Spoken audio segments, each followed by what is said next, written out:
जय हिंद दोस्तों। आप सभी का जेपीए कोचिंग सेंटर में स्वागत है।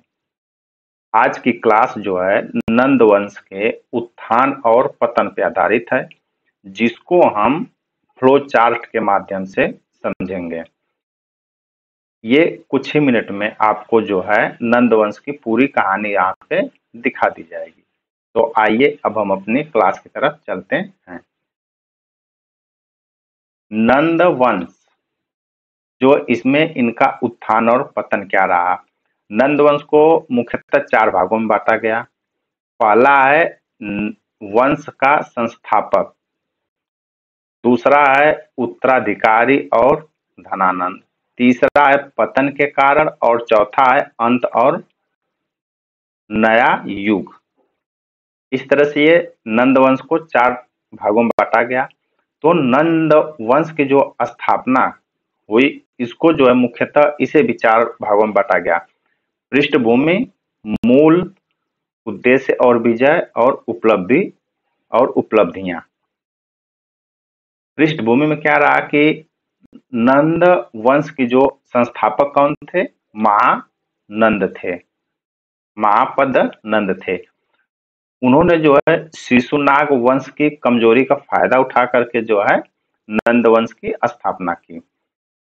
वो मूलतः जो है शूद्र कुल से संबंधित है। कौन? नंदवंश। नंदवंश किससे संबंधित है? शूद्र कुल से संबंधित है।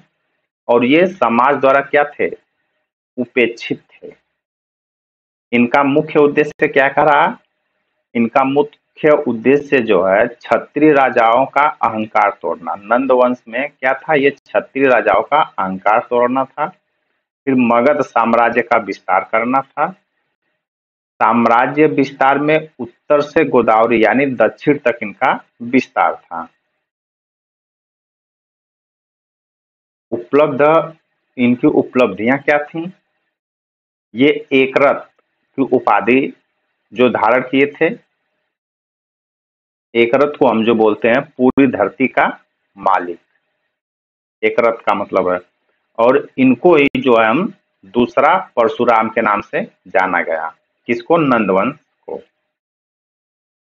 नंदवंश में जो है दूसरी पॉइंट थी उत्तराधिकारी। नंदवंश का उत्तराधिकारी कौन बना? तो नंदवंश में जो उत्तराधिकारी धनानंद बने। क्या बने? कौन बने? धनानंद बने।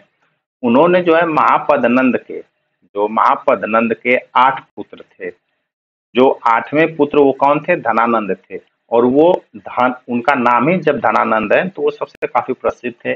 और उनके पास जो है अथाह धन, अत्यधिक धन दौलत था।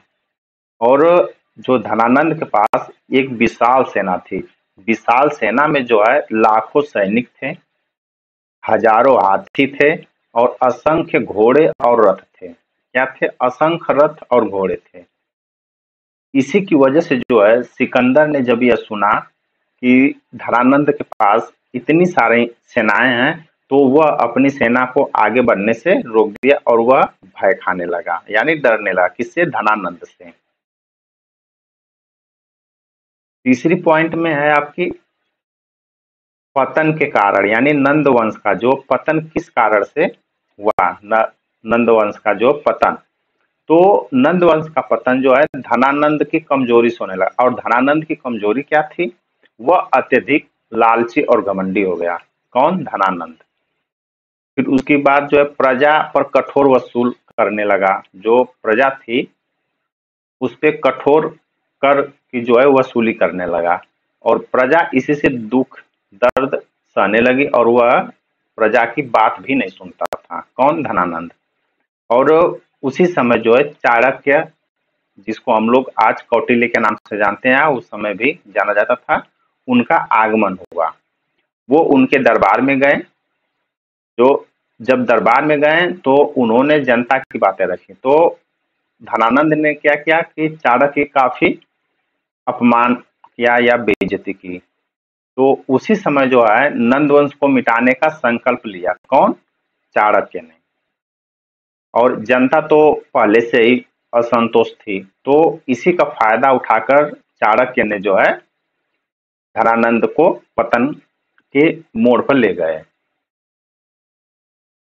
धनानंद जो है नंद वंश के जो पतन जब अंतिम युग था अंत, और उसी समय जो है नया युग हुआ।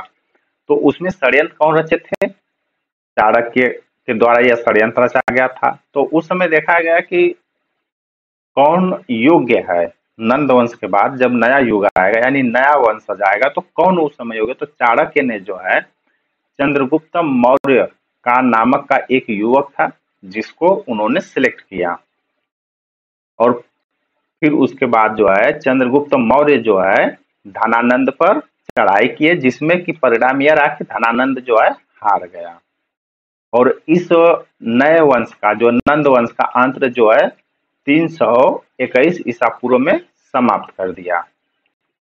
फिर उसके बाद किसका उदय हुआ? मौर्य वंश का उदय हुआ।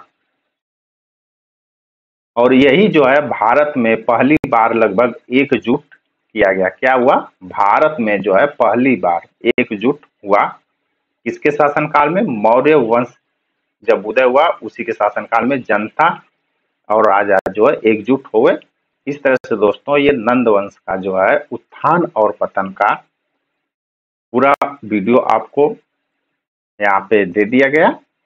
ये एक फ्लो चार्ट के माध्यम से दर्शाया गया है। बाकी और आपको जानकारी चाहिए तो इसका पूरा वीडियो आपको एक हिस्ट्री के रूप में व्याख्या की गई है। वीडियो अच्छा लगे तो चैनल को लाइक, सब्सक्राइब तथा शेयर करें। धन्यवाद।